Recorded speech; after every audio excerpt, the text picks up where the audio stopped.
poder del lado oscuro.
Recuerda ese 5 de noviembre.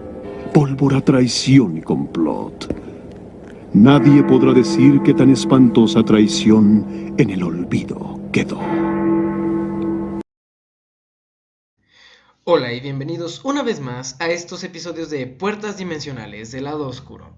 Si esta es la primera vez que ves uno de nuestros videos, te invito a que entres a nuestro canal, entres a la lista de reproducción Las Venas de la Historia y comiences la historia desde el principio, debido a que se van a necesitar pues conocimientos previos, ¿no? Entonces, bueno, te invito a que pases a ver estas conferencias. También recordar que el segmento de Puertas Dimensionales es un tema resumido, una versión resumida de una conferencia mucho más larga que se llama Puertas Dimensionales, la cual te vamos a dejar también aquí en el enlace junto con otros videos al respecto.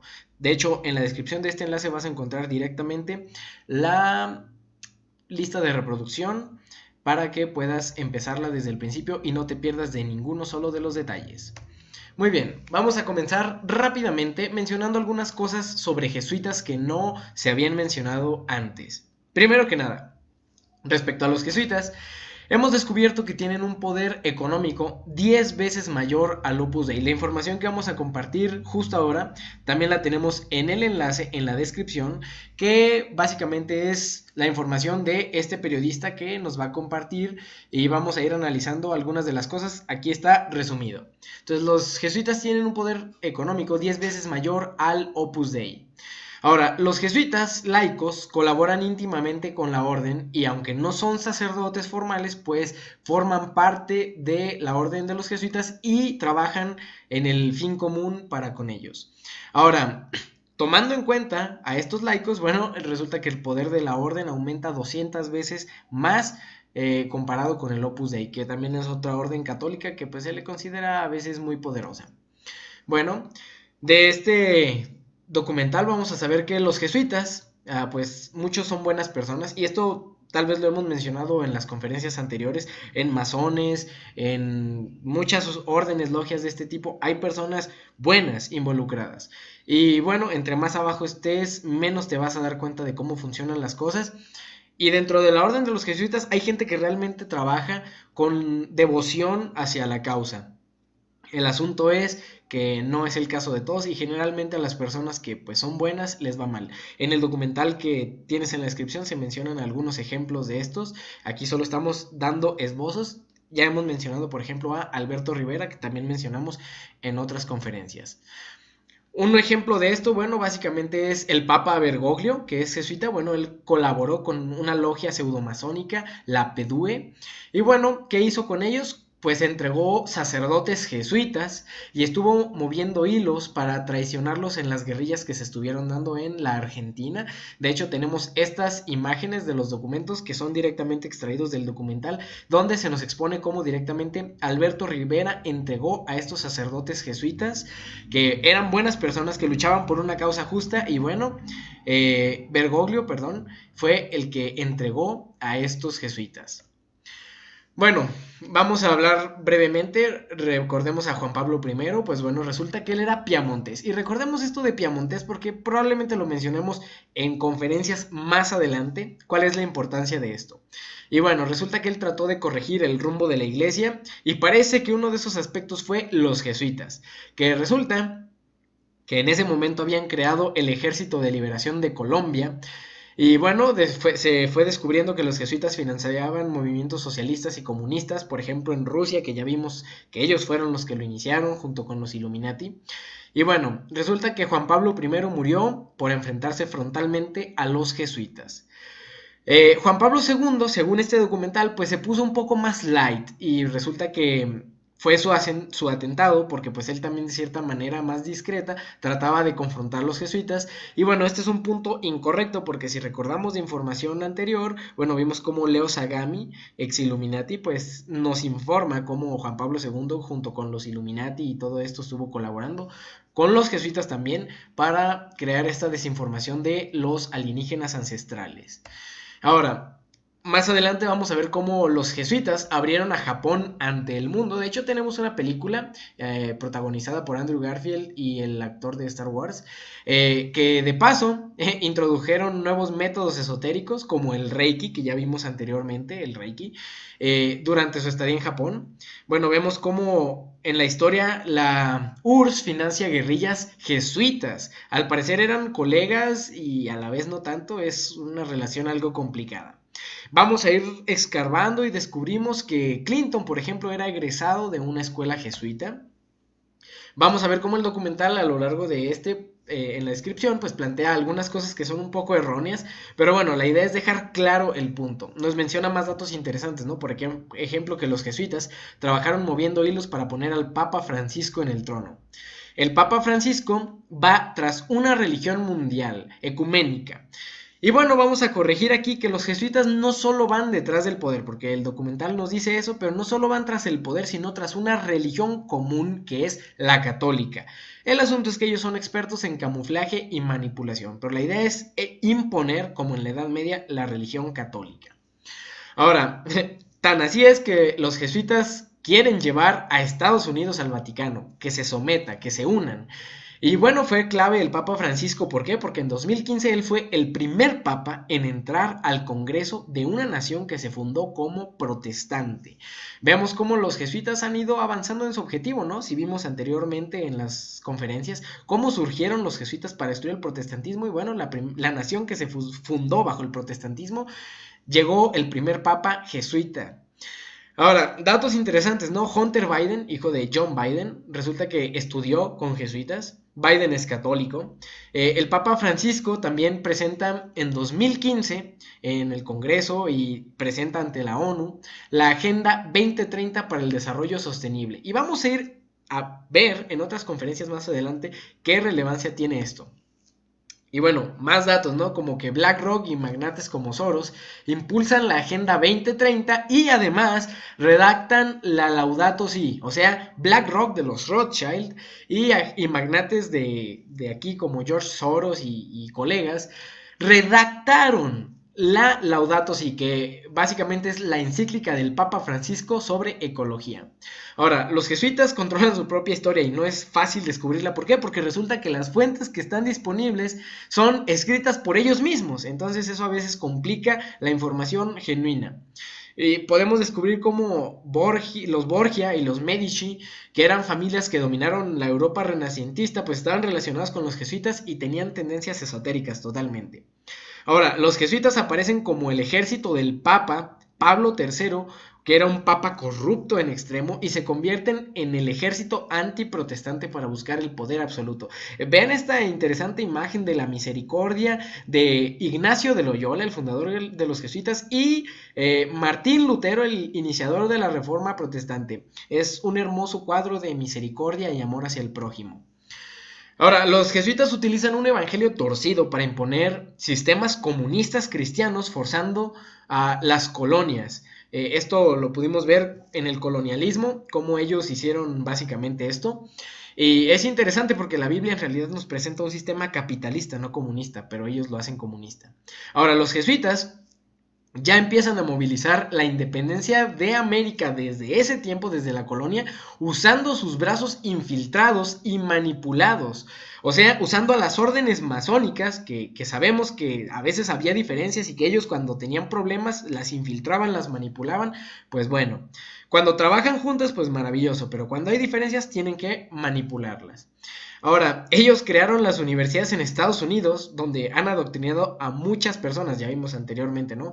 Georgetown es una universidad que se fundó por los jesuitas, y tenemos a Hunter Biden, que egresó de ahí, Bill Clinton, John Podesta, personas que ya vienen de un origen educativo de jesuitas. De hecho, como ejemplo, habíamos mencionado a Miguel Hidalgo y Costilla, que estudió en un colegio jesuita y resulta que fue el que movió la independencia de México, entre comillas, porque también mencionamos que fue Matías Monteagudo, el verdadero padre de la independencia mexicana.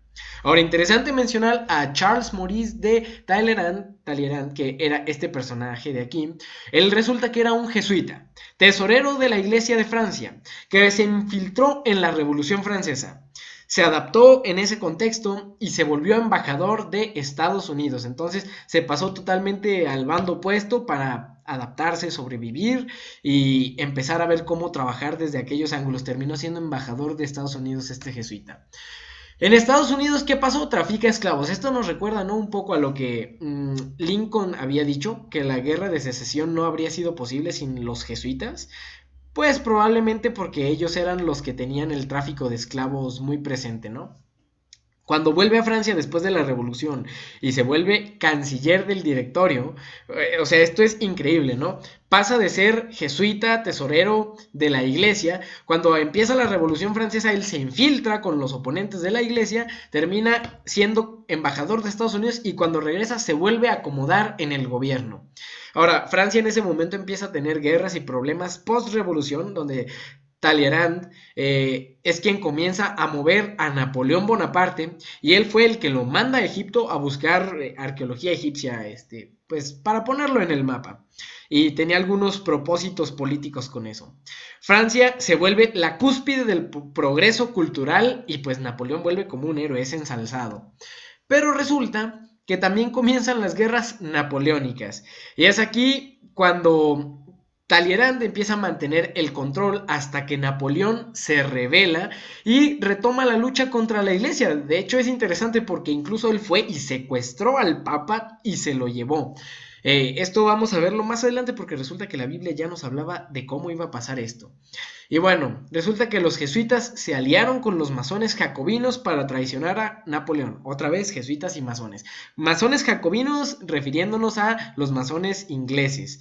¿Y esto cómo se determina? Bueno, cuando Napoleón se va contra Talleyrand, cuando ve que lo traicionó, se alía también con los Rothschild, que financian la batalla de Waterloo, y bueno, finalmente ahí termina Napoleón. De ahí tenemos una frase que habíamos presentado anteriormente, donde él hablaba cómo era una organización tan despótica, la peor muestra de tiranía que hay, la orden de los jesuitas.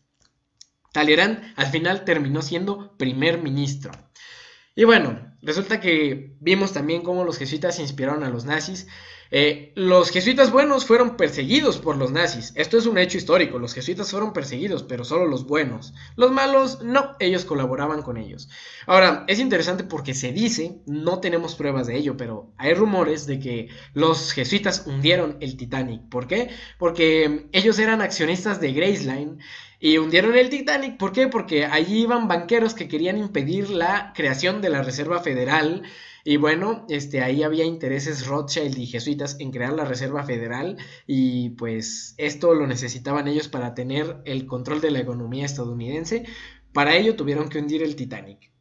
Esto no tenemos pruebas, pero es interesante, ¿no? Tenemos que la manipulación de América Latina es prácticamente total. O sea, por ejemplo, Fidel Castro también fue manejado por los jesuitas. Estudió en colegios jesuitas. Los jesuitas trabajaban en ambos lados, tanto en Estados Unidos como en la URSS. Han movido un sinfín de guerrillas en América Latina, creadas por los jesuitas. Es una organización que mantiene el control. Cuando estas conferencias comienzan con esa frase de subestimas el poder del lado oscuro, es porque realmente subestimamos cuánto poder tiene esta organización de los pobres de Cristo.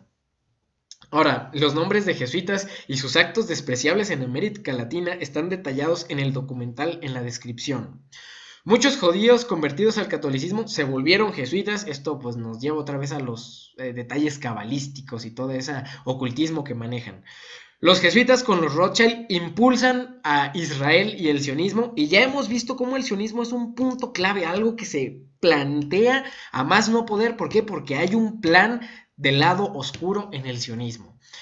También han tenido diferencias con los masones y esto lo hemos visto. Últimamente se han vuelto más light, pero a fin de cuentas sabemos que trabajan juntos. Sí, a veces se dan estos roces de diferencias, pero trabajan juntos. El que los controla es el mismo. Muchos planes jesuitas para la dominación mundial pues también no siempre han salido como ellos quieren, porque pues parece como que alguien los está frenando hasta que llegue su momento. Un ejemplo interesante, ¿no? En 1588, España, que era el bastión católico en ese momento, mandó a un ejército, la Armada Invencible, que era un batallón de naves, a invadir Inglaterra. El punto era derrocar a Isabel I y poner a su propia reina católica, María. Pues resulta que se cree, la historia nos dice esto y la creencia de los ingleses, que Dios mismo intervino en esta batalla porque las condiciones climatológicas averiaron totalmente las naves y bueno, los ingleses tuvieron la oportunidad de ganarlos. Las condiciones climatológicas sabotearon a los españoles, entonces ellos lo vieron como una obra divina. Adivinen quiénes eran los que estaban detrás de este movimiento para destruir al país protestante, porque resulta que Inglaterra se había separado de la Iglesia Católica y se formó como un país protestante. Bueno, los jesuitas eran quienes están trabajando junto con el gobierno para derrocar a Isabel. Y bueno, más adelante, y tenemos esta frase del principio, ¿no?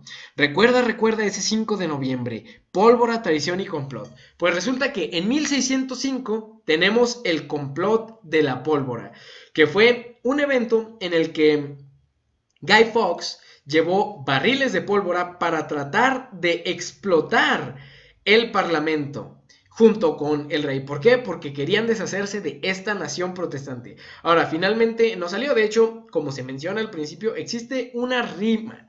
Y bueno, escuchamos la primera parte que dice después de esto, y voy a leerla justo ahora.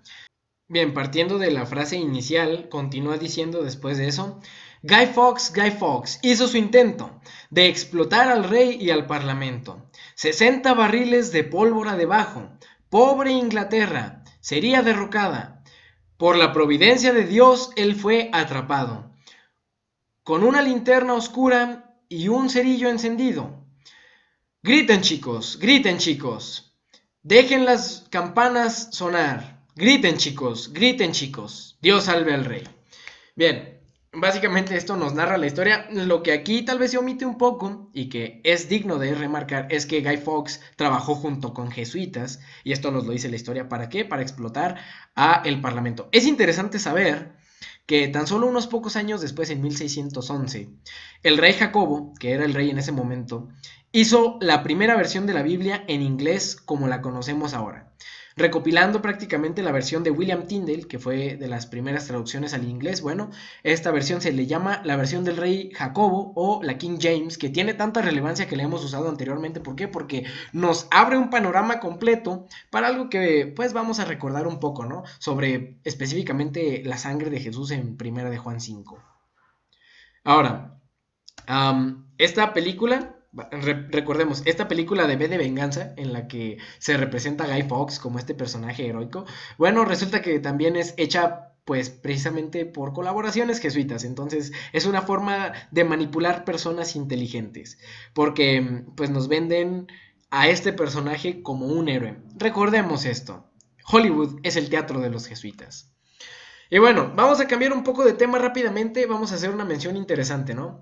La ONU y las armas geofísicas, esto lo habíamos mencionado antes en lo del poder tras poderes. Bueno, ¿hasta dónde llega este asunto?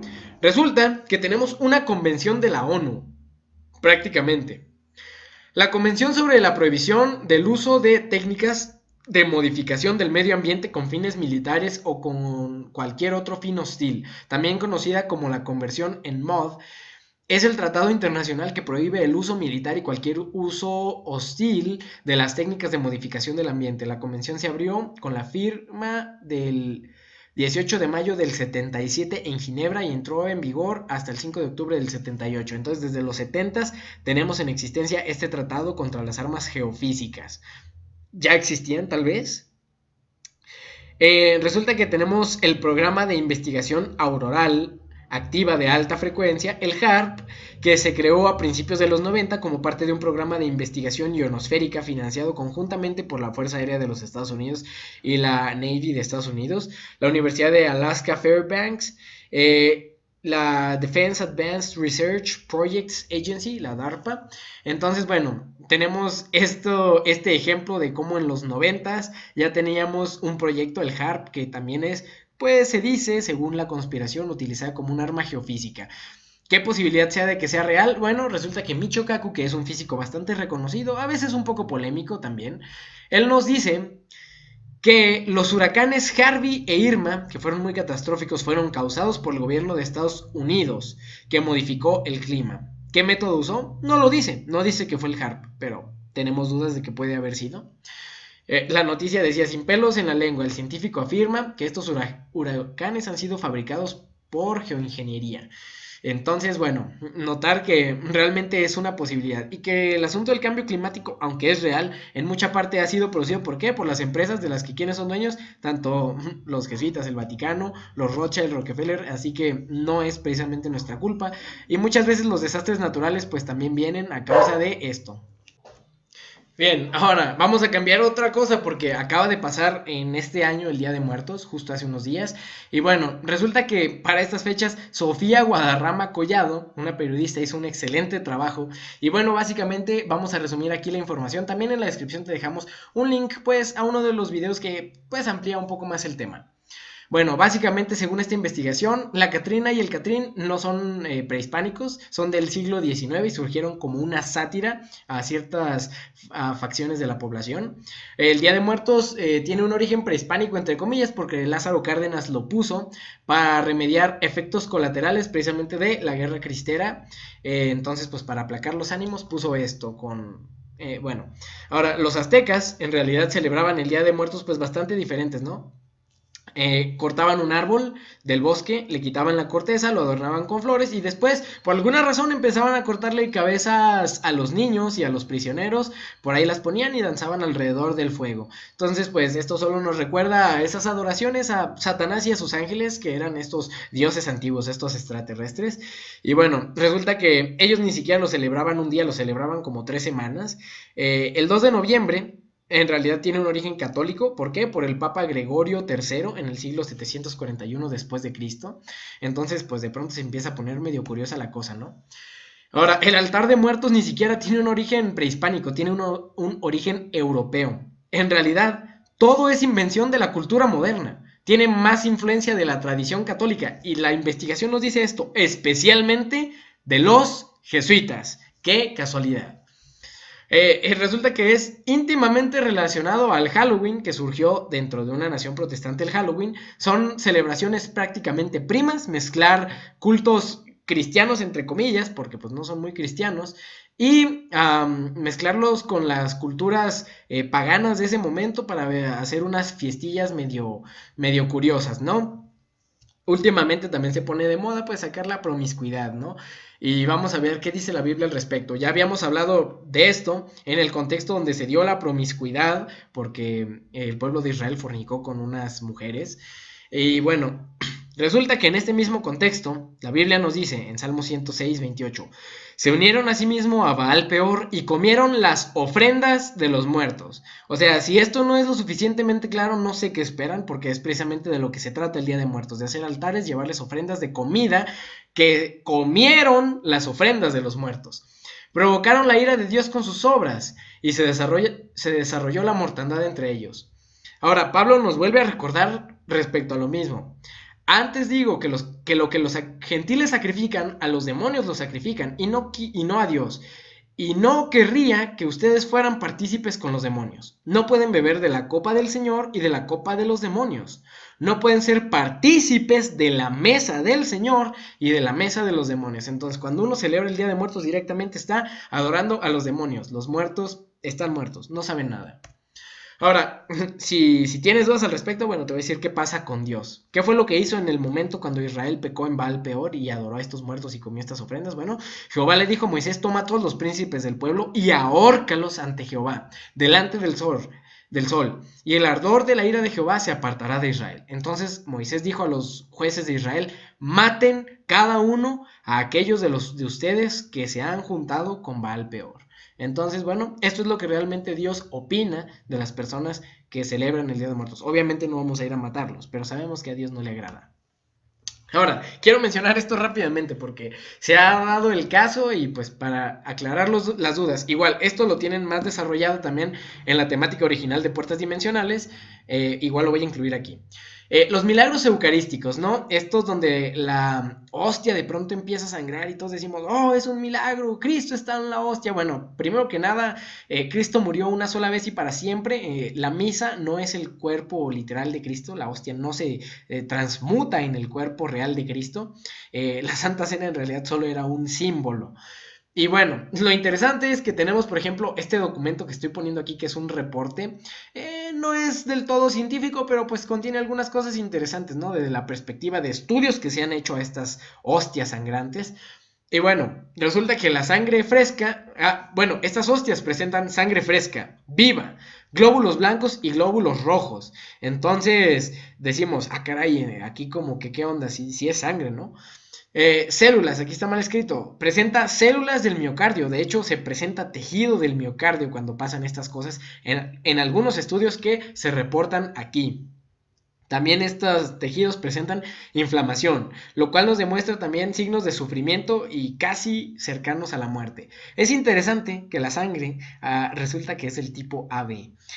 Ron Wyatt no nos menciona nada al respecto, pero ellos tampoco nos mencionan nada del aspecto cromosómico en los estudios. Lo que sí es que los católicos tienen la idea de que Jesús tenía 45 cromosomas de madre, o sea, los 23 de madre y por alguna razón un duplicado, excepto un cromosoma Y que llegó de el Padre Celestial. Ron Wyatt nos dice que no, es totalmente lo opuesto, le faltaban 22 cromosomas de padre, solo tenía 24. Así que esto de cajón ya empieza a ir mal totalmente. Y bueno, vamos a poner las cosas muy sencillas.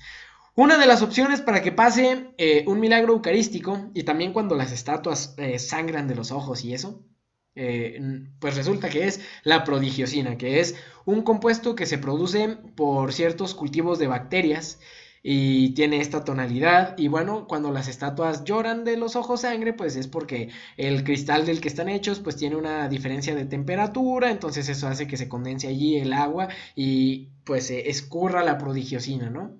Y en el caso de la hostia, pues es un lugar apto para el cultivo de este tipo de bacterias. Ahora, en el caso de que sí sea realmente lo que los estudios nos están arrojando, pues vámonos así de sencillo, como en el caso de Moisés. Cuando Moisés arrojó su vara delante del faraón y se convirtió en una serpiente, era una serpiente real. Después llegaron los magos e imitaron el milagro. El asunto es que lo de ellos no era una serpiente real. Solo Dios crea vida. Y estas serpientes únicamente parecían serpientes. Tenían todo lo que podría parecer de una serpiente, sin embargo, no eran seres vivos. Esto fue una especie de milagro de Satanás. Que pues, no estaba vivo realmente, pero parecía que sí. Así que pues esta sería la otra explicación bíblica al respecto de los milagros eucarísticos. Y bueno, vamos a ver la puerta dimensional por excelencia. Primera de Juan 5. Aclarar, nos habla del arca del pacto y lo vamos a resumir en puntos clave. Primera de Juan 5 nos habla de creer en Cristo, amar a Dios y guardar sus mandamientos. A los mandamientos se les llama el testimonio también, a las tablas en la Biblia. Todo esto mediante la fe que nos salva. Ahora, los bautismos de Jesús están profetizados junto al ungimiento del Santísimo. Esto lo vemos ahí en 1 Juan, el bautismo de agua y sangre, y también lo vemos con Daniel, ungir el Santísimo, que nos hace referencia al bautismo de Jesús en agua y sangre. Ahora, resulta que también esto nos habla de la Trinidad, porque bueno, estamos hablando primero del testimonio, o sea, las tablas del testimonio, en el arca del testimonio, y luego vemos la Trinidad, el Espíritu, el agua y la sangre. Y resulta que aquí tenemos la Trinidad, en el triángulo, en el lugar donde se ponía la Shejina. Para las personas antitrinitarias, lo siento, el arca de la alianza es demasiado clara, un triángulo es demasiado claro, pero sin el arca pues van a seguir bastante confundidos. Respecto a los bautismos de Jesús, pues este es el Santísimo que se ungía, el propiciatorio, con el bautismo de sangre y pues también con el agua, ¿no? De la sangre. También esto, 1 Juan 5 nos va a hablar del poder infinito que tiene la sangre para perdonar nuestros pecados y para que ya no pequemos. Y esto nos lleva a guardar la ley, porque el que no guarda la ley, peca.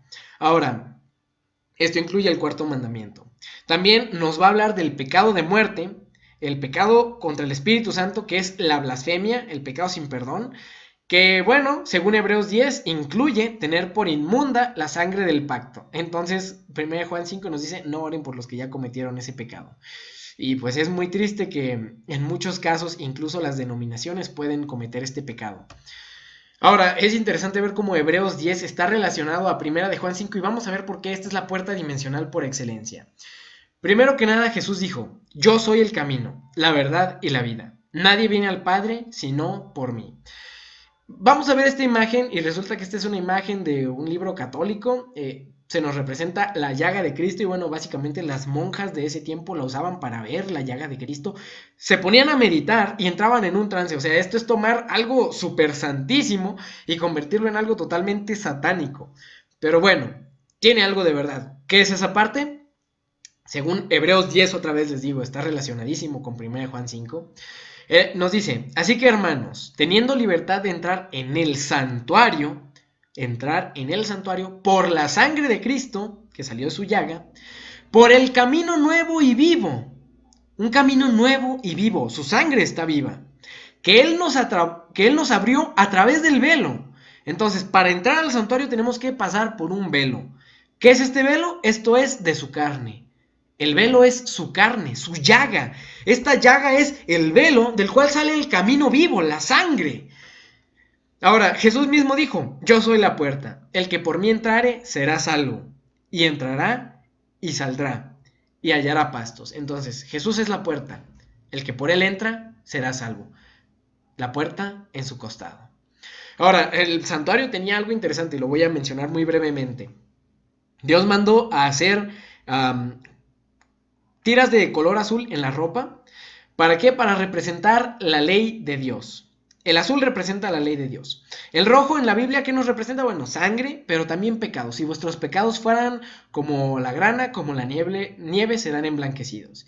Y bueno, resulta que si mezclamos rojo y azul tenemos púrpura, que también es un símbolo de realeza. Cuando Jesús estaba siendo golpeado por los soldados, se le puso una capa roja y una corona de espinas y todos decían, oh, salve el rey de los judíos. Entonces es un símbolo de realeza. Bueno, Jesús como la puerta, Él era puro, santo, Él es la encarnación de la ley, dice la Biblia. Él es azul. Por nosotros, Él se hizo rojo, se hizo un ser humano con sangre, pero cargó todos nuestros pecados sin Él merecerlos.